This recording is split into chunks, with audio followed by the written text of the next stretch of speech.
자, 지금까지 프로젝트 관리의 개념 중에서 먼저 프로젝트에 대해서 실제 프로젝트가 발생하는 주요 문제점에 대해서 알아봤고요. 그 다음에 프로젝트 관리의 의미가 뭔지, 좁은 의미의 프로젝트 관리는 프로젝트의 범위, 시간, 예산, 품질 수준에 맞는 그런 노력을 하는 거다라는 것을 말씀을 드렸고요. 프로젝트는 지속적으로 계획 대비 결과, 프로젝트의 현재 상황을 비교를 해갖고 계속 수정해 나가고 조치하는 그러한 노력 때문에 필요하다라는 말씀을 드렸고요.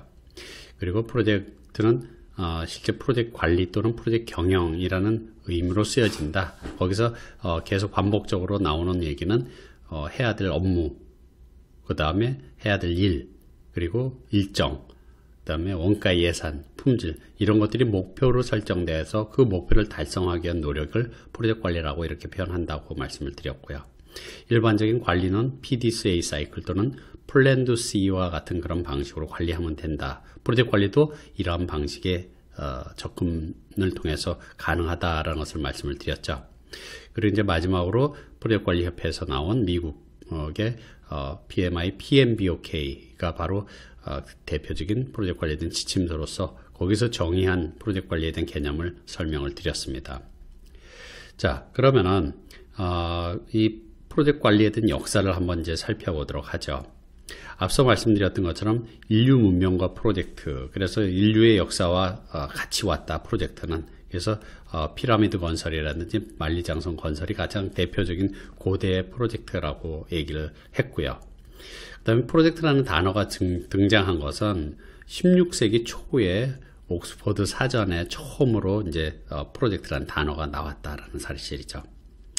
그 다음에 이제 프로젝트를 시작을 하면 과거에는 국가적인 어떤 사업이죠. 국가적인 사업. 그게 이제 하나의 프로젝트로 적용이 됐었었는데, 이 국가적인 사업을 하기 위해서는 뭐가 필요하냐면 승인이 필요하죠. 누가 승인해줘요?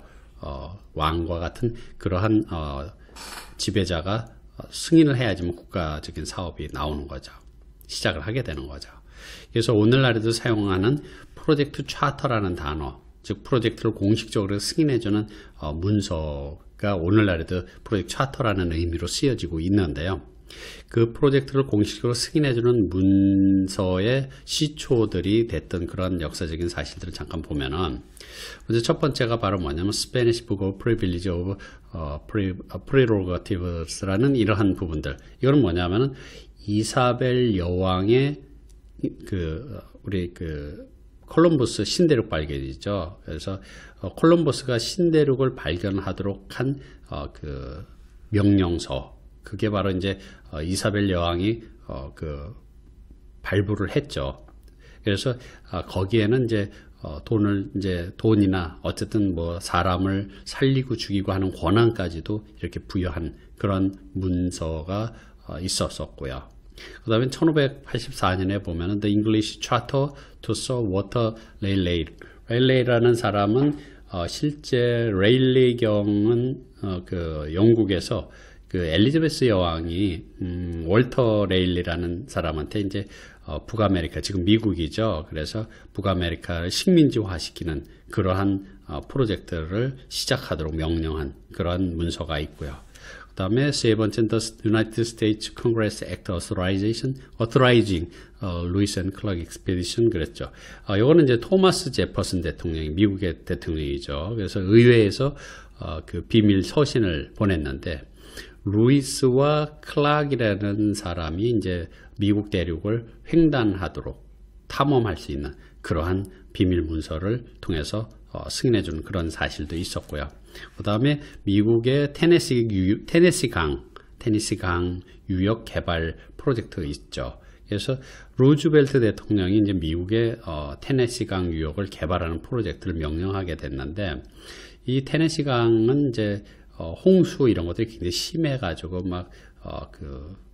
주변에 이제 컨트롤이 잘 안 되던 그런 시절이었죠. 그래서 댐 건설을 했고, 그 다음에 그걸 통해서 홍수 조절을 하고, 그 다음에 이제 홍수가 안 생기니까 토지가 생겨서 토지 개발이라든지 전력 생산 이런 것들을 한 유명한 그런 프로젝트죠.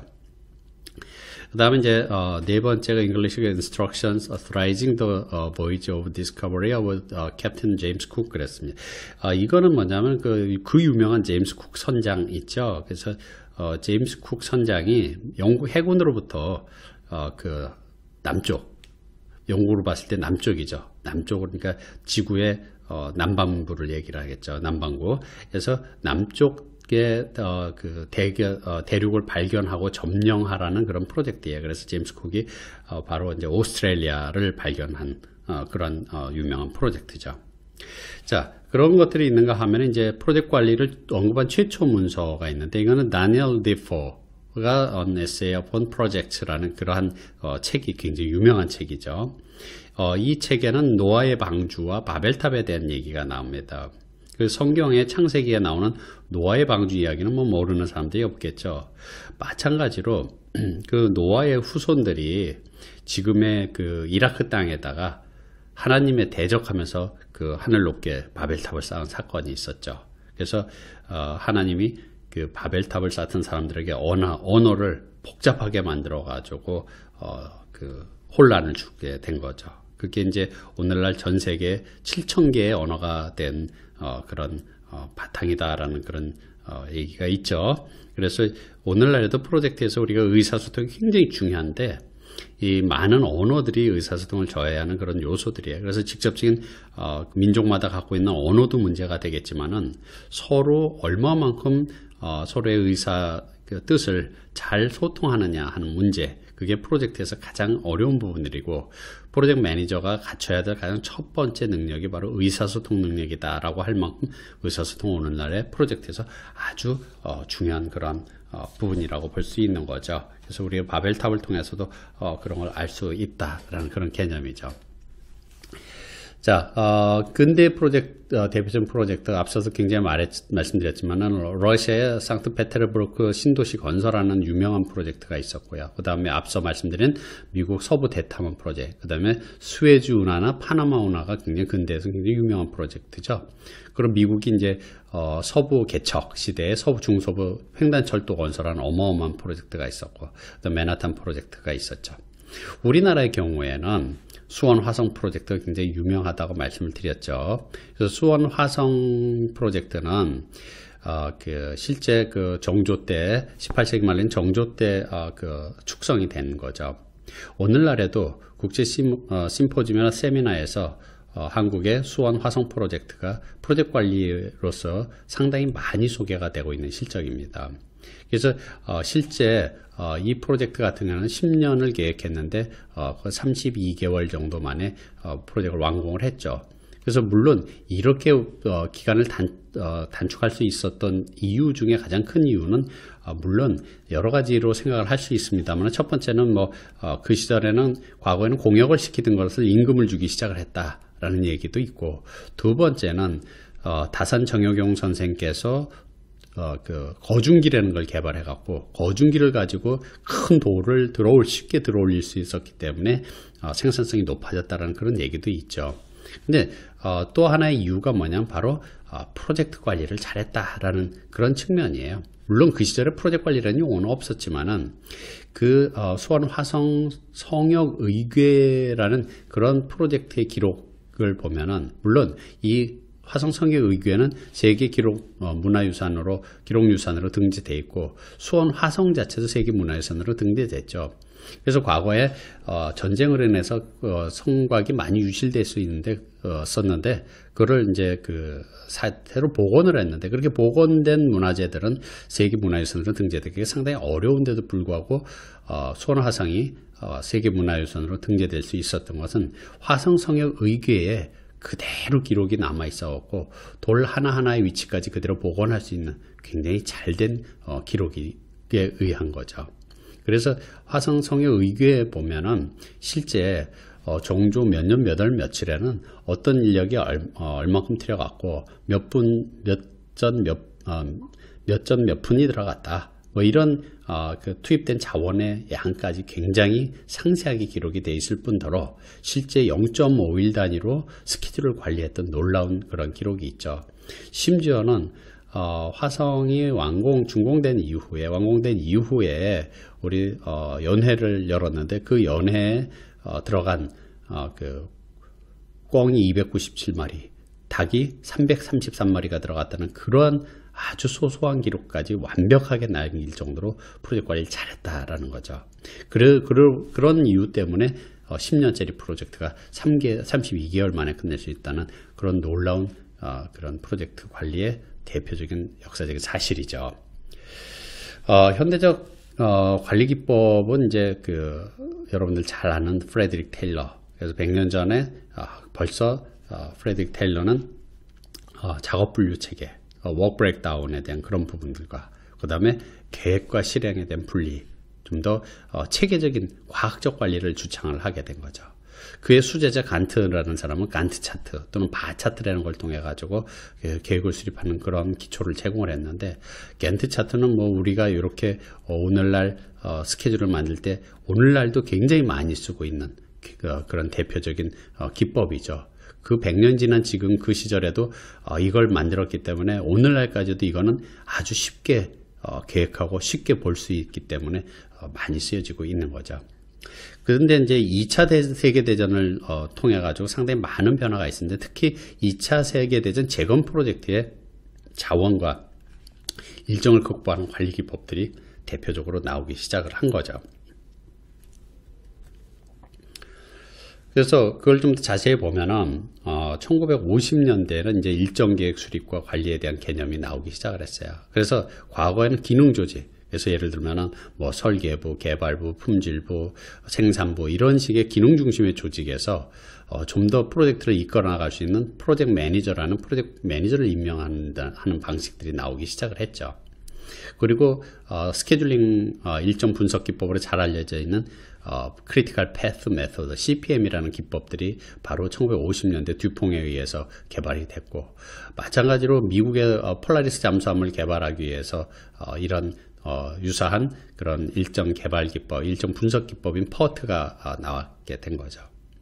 그리고 이제 1958년대에는 스탠퍼드 대학에서 바로 일정 원가에 대한 트레이드 오프, 그래서 일정을 줄이면 원가가 늘어나게 돼 있고 원가를 줄이면 일정이 늘어나게 돼 있죠. 이런 상충관계에 대한 연구가 바로 이제 만들어지고 프리시던스 다이어그램 메소드라는 이런 방식들이 도형법들이 나오기 시작을 했습니다.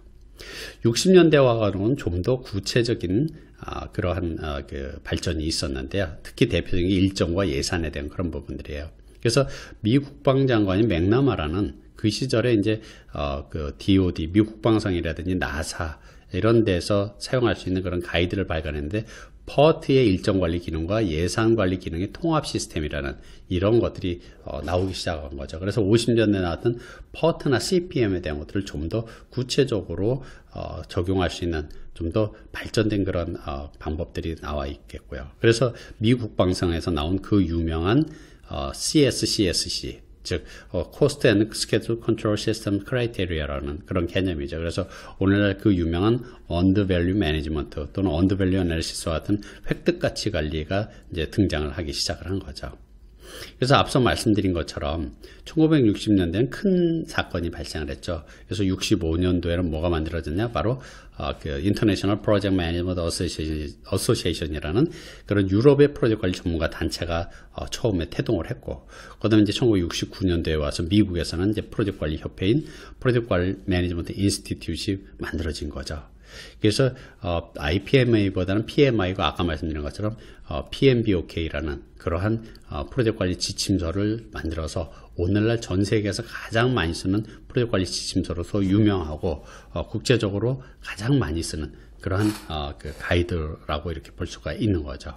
물론 PMI는 이런 그 프로젝트 관리에 대한 지식 체계에 대한 것들을 개발했을 뿐만 아니라 오늘날은 뭐 자격 제도도 있죠. 여러분들 잘 아시는 것처럼 프로젝트 매니지먼트에 대한 프로페셔널 자격증이죠. 프로페셔널. 그래서 프로젝트 관리 전문가 자격증 PMP라는 자격증을 PMI에서 주고 있죠. 그래서 굉장히 많은 사람들이 국제적으로 공인받을 수 있는 이런 자격증을 따기 위해서 상당히 그 노력을 많이 하고 있는 거죠.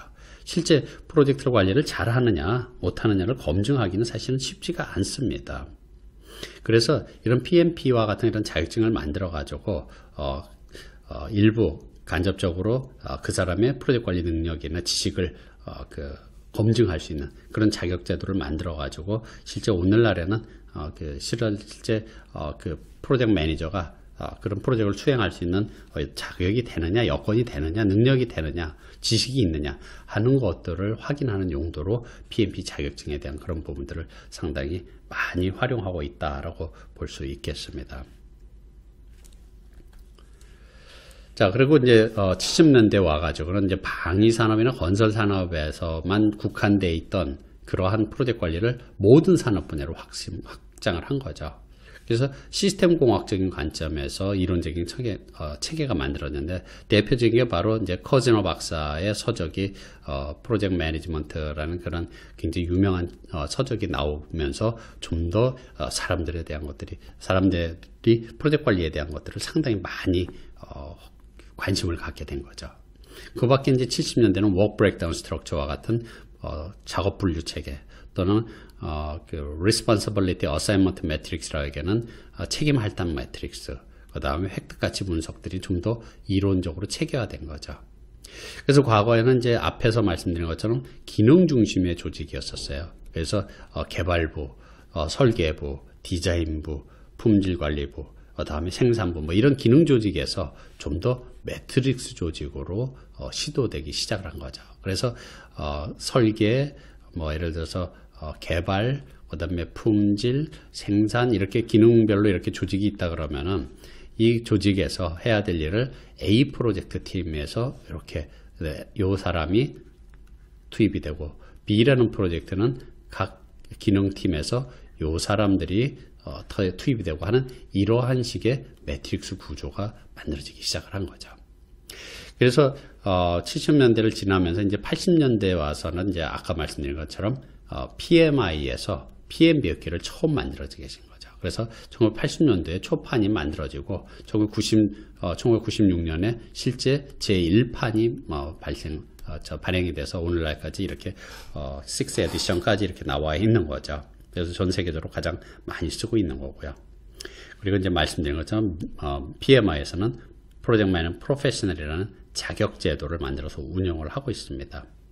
이와 더불어서 영국과 호주에서도 APM, Associate of PM 또는 호주의 AIPM이라는 그러한 개인 인증도 이렇게 덩달아 나와 있는데 그래도 전 세계적으로 보면은 미국의 영향이 그래도 크기 때문에 미국 PMI, PMBOK나 그 다음에 PMP라는 자격증들이 훨씬 더 영향력이 크다라고 볼 수 있겠습니다.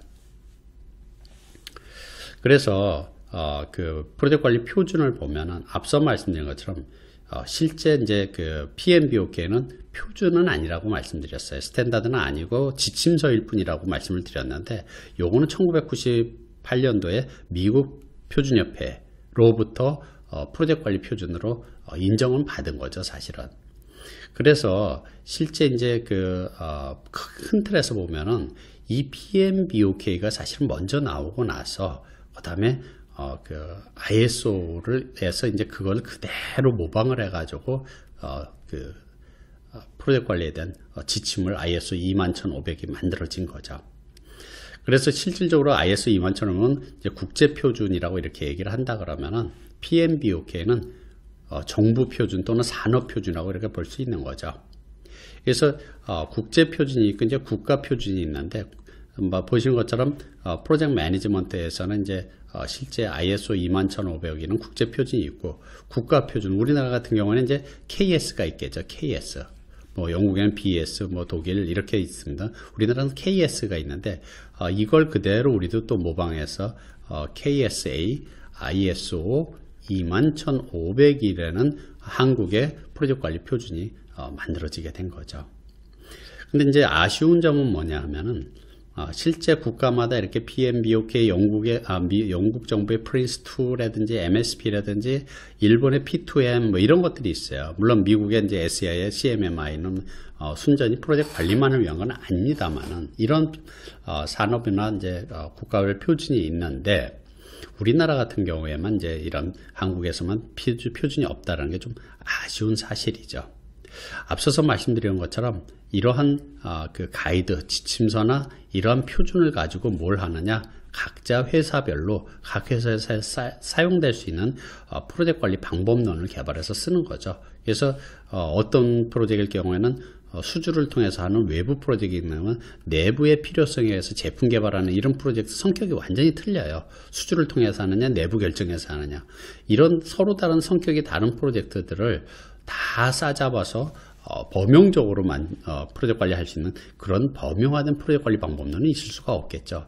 그래서 회사마다 자기들의 프로젝트에 대한 속성, 그 다음에 프로젝트의 특징을 잘 반영해서 우리만 쓸 수 있는, 우리 회사, 우리 조직에서 쓸 수 있는 그런 프로젝트 관리 절차나 표준, 프로세스 이런 것들이 들어가 있는 방법론을 개발할 것을 권장을 하는 거죠.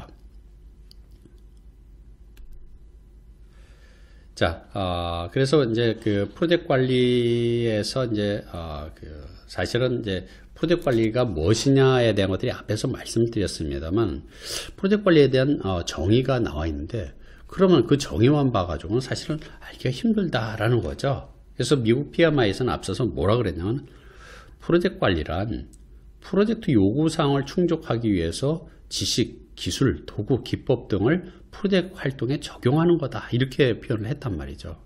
그것만 봐가지고는 프로젝트 관리가 뭘 하는 건가 잘 이해하기 상당히 어렵죠. 그래서 좀 더 구체적으로 프로젝트 관리를 통해서 해야 될 일이 뭐냐, 하는 일들이 뭐냐라는 것을 생각을 해보면은, 여기 나와 있는 것처럼 프로젝트 관리에서 해야 될 일은 요구사항을 도출하고, 그 다음에 관련된 이해관계자들의 요구와 기대를 만족시키고, 그 다음에 범위 일정과 품질 수준을 적절하게 조정하는 거다라고 이렇게 정의를 할 수 있는 거죠. 그래서 우선 요구사항 정의죠. 요구사항을 정의하고 식별한다라는 거죠. 앞서서도 강조를 드렸습니다만은, 프로젝트는 진행되면서 결과물을 고객이 만족시켜주는 결과물을 만들기 위해서는 우리 일반적으로 제품, 프로덕트라고 이렇게 표현하죠. 프로젝트의 최종 결과물을 프로덕트라고 얘기를 하죠. 그래서 중간중간에 여러 가지 요구사항을 반영을 해갖고 그것을 결과물로 만들어내야지 됩니다. 그래서 그 요구사항을 도출하는 노력이 지속적으로 이루어져야 돼. 처음에 어떤 인터뷰 또 문서 이런 걸 통해서, 그 다음 주기적으로 인터뷰하고 확인하고 문서를 보고, 이런 노력들을 반복적으로 하는 그런 노력들이 프로젝트에서 해야지 되는 거죠. 그래서 최초는 이런 모양으로 프로젝트의 결과물을 만들어 달라 그랬다가 시간이 지나니까 이런 모양 말고 이런 모양을 만들어 달라고 이렇게 변경된다 그러면, 추가가 된 부분 때문에 추가의 예산, 추가의 기간, 이런 것들이 발생을 하게 되는 거죠. 그래서 요구사항이 반영이 된다 그러면은 우리는 프로젝트 범위도 바뀌어야 되고, 일정도 변경돼야 되고, 원가 예산도 변경이 돼야 되고, 경우에 따라 품질 수준도 바뀔 수도 있는 거죠. 그래서 프로젝트의 요구사항은 상당히 프로젝트에서는 아주 중요한 부분이기 때문에 계속 확인을 해야지 되는 거죠. 그런데도 불구하고 처음엔 이렇게 고객이 생각했다가 시간이 지나서 이렇게 바뀌듯이 고객의 생각은 결정이 안 됩니다. 계속 바뀌게 돼 있어요. 그래서 처음부터 고객이 실제 고객이 필요한 게 뭘까라는 것을 생각을 해가지고 그것을 말하기 전에 미리 이런 거 필요하지 않습니까? 할 만큼 굉장히 적극적이고, 그 다음에 좀 더 능동적인 형태의 요구사항 식별이 필요하다라는 거죠. 그래서 프로젝트에는 고객의 요구사항만 반영하는 건 절대 아니라는 거죠. 프로젝트 요구사항이라는 것은 경영층의 요구사항도 있고, 팀원들의 요구사항도 있고, 사용자의 요구사항도 있고, 여러 국가적인 측면에서 이런 요구사항도 있을 수 있다는 거죠.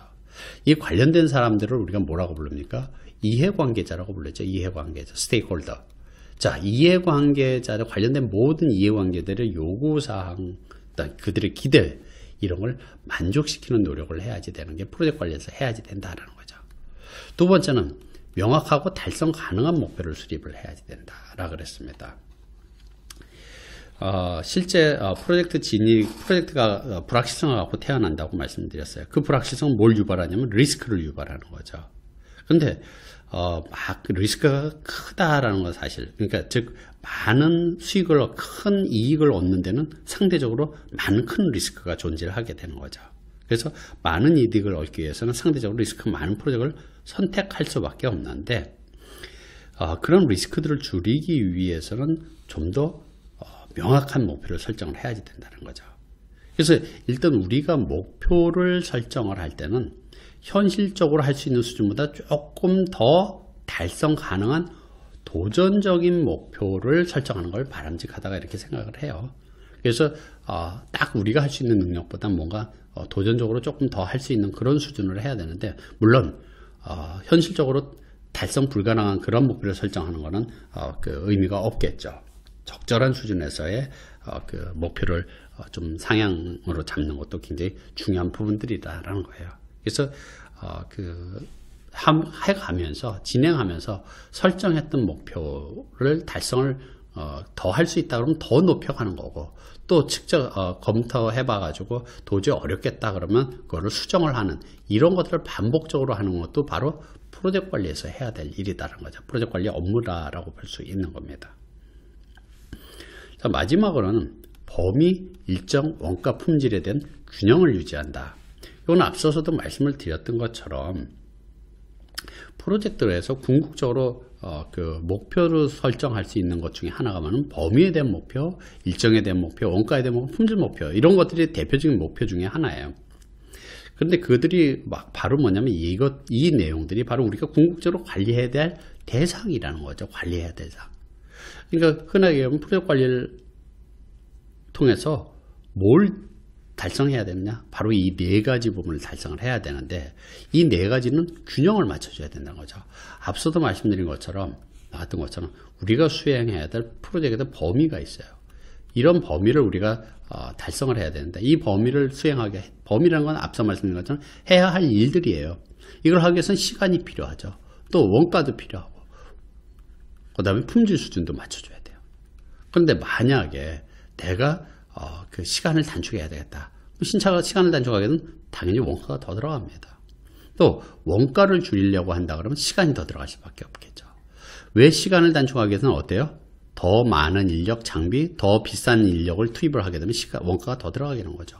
원가 절감하겠다고 내가 10명의 인력을 5명으로 줄인다? 그럼 어떻게 돼요? 당연히 시간이 더 들어갈 수밖에 없는 거죠. 이렇듯이 그 프로젝트에 대한 앞서 말씀드린 것처럼 이 트레이드 오프, 상충 관계를 갖게 되는데, 프로젝트 매니저 입장에서는 이걸 의사결정을 해야 될 책임이 있죠. 우리 프로젝트는 이 시점에서 원가를 좀 들이더라도 시간을 단축해야 될 상황이다. 아니다. 좀 시간이 조금 더 걸리더라도 원가를 줄여야 될 상황이다. 등등 이러한 결정을 해야지 되는 것들이 바로 프로젝트 매니저가 해야지 되는 거죠. 그래서 프로젝트에는 뭐가 필요하냐? 바로 우선순위라는 게 필요하죠. 우선순위. 그래서 우선순위, 여기서 말하는 우선순위라는 것 자체는 뭘 뜻하는 거냐면, 프로젝트에서 우리는 일정을 우선으로 할 것이냐, 원가를 우선으로 할 것이냐, 범위를 우선으로 할 것이냐, 품질을 우선으로 할 것이냐, 이런 우선순위를 정하는 것도 프로젝트에서 굉장히 중요하게 우리가 결정해야 될 그런 사항 중에 하나다라는 거죠.